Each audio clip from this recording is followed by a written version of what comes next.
Opo, Mr. Yung Chair. yung certification galing doon sa office ng Vice President Security Group. Hindi po. Yun ang hindi po namin tinanggap since parang kasama din po ng OVP po yun eh. Pero yung sa DepEd po kasi, ibang party na po kasi yung nag-issue ng mga certifications. Ayun yung natanong na nung last hearing, Yes, mga Mr. Chair.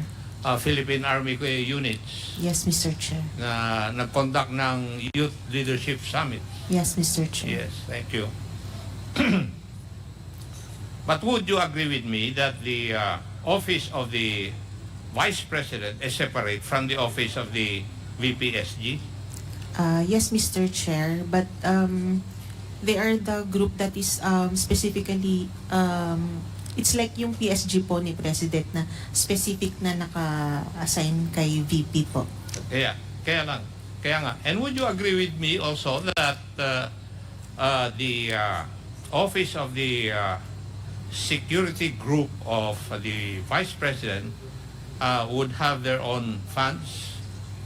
Yes, Mr. Chair. Yes, and therefore would not need the confidential funds coming from the Secretary of the Department of Education and from the Office of the Vice President. Would you agree with me? Yes, Mr. Chair. Yes, thank you. Wala kasi dito yung mga kwan eh. Dapat yun ang tatanungin eh. Now, are you aware na there were 787 acknowledgement receipts where there were no names but there were signatures? Yes, Mr. Chair.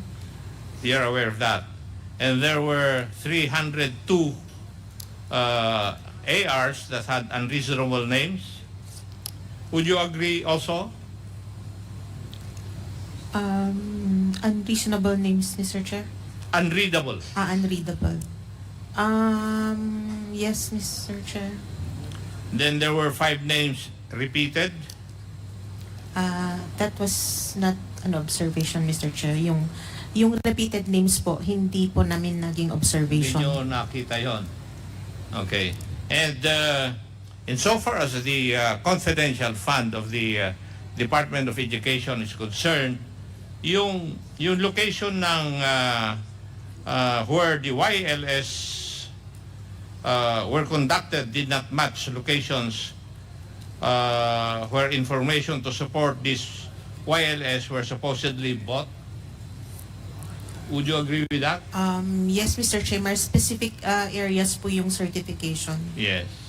Now, would you also agree that there were identical entries, amount expended, and number of receipts for the second and third quarter of 2023 for entries on provision of medical and food aid?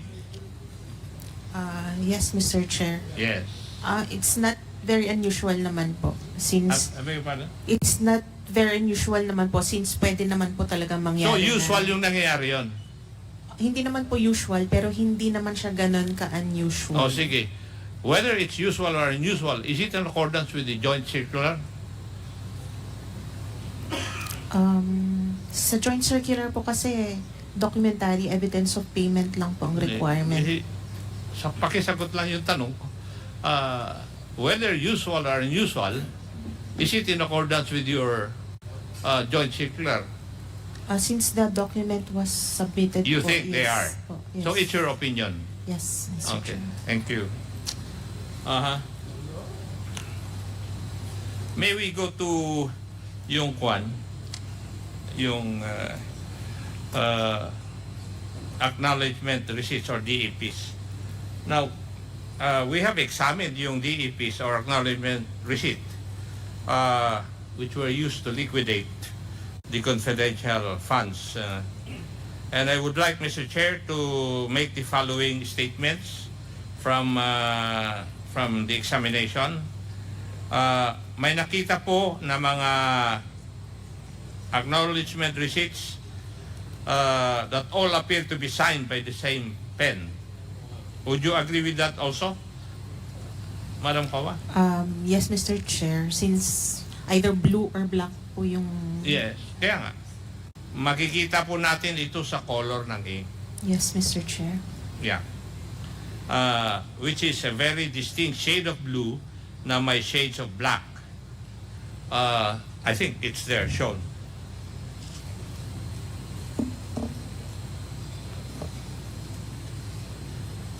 Yan di po ba yung acknowledgement receipts na nasa inyo?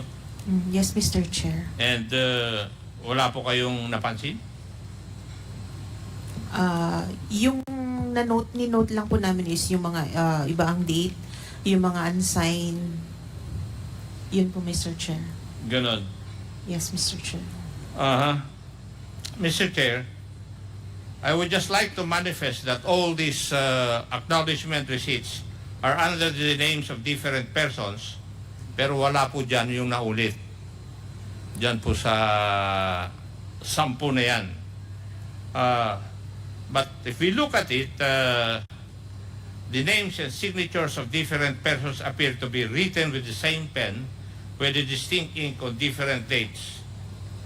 I think this is highly irregular. Bilang ako, isang investigador.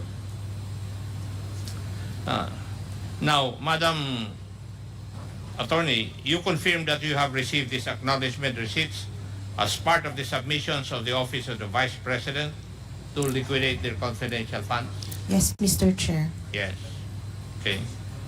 Now, would you agree with me that these 10 acknowledgement receipts appear to be written with the same color of ink? Yes? Like I said, sir, it's either blue or black po kasi yung ink. So, Gusto ko lang malaman yung sagot po ninyo. yes, Mr. Thank Chair. you. And this is a distinct shade of blue na almost black. Parang may gradient po siya. Tama. I cannot remember. Kaya nga ikaw, now, sabi mo, Mr. ang sagot Chair. mo, it's either blue or black eh. Kasi parang naglalaro yung ink na ginamit sa blue or black. Yes, Mr. Chair. Common Yeah. naman po yun na nakikita namin either blue or black ang signature. When you say common, sa lahat po ba ng opisina na inaudit niyo, ganyan? Either blue or black. Yes, Mr. Blue or Chair. black din? Sa lahat ng opisina ng gobyerno na inaudit ninyo? Yes, Mr. Chair. Like, kami rin, sir, either blue or black po ang ginagamit namin. Ha? Either blue or black din po yung ginagamit namin. Yeah. And I would like to show kung ano yung ink dun sa pag-imbestiga namin eh. Yan. Yung kulay. It's Prussian blue. Would you confirm that this is the same or very similar color as the ones in the ARs that were submitted to you? Hindi ko na maalala yung itsura, Mr. Chair. Okay. Tingnan po natin yung yung pinirmahan ni Assistant or ASEC Ortonio. Hindi po ba parehas yung pinakita ko na Prussian blue? Mukhang parehas, Mr. Chair. Ha? Mukha pong parehas. Parehas. So, it's the same ink used by ASEC Lemuel Ortonio, the Assistant Chief of Staff of the Office of the Vice President. Tama? Mukha pong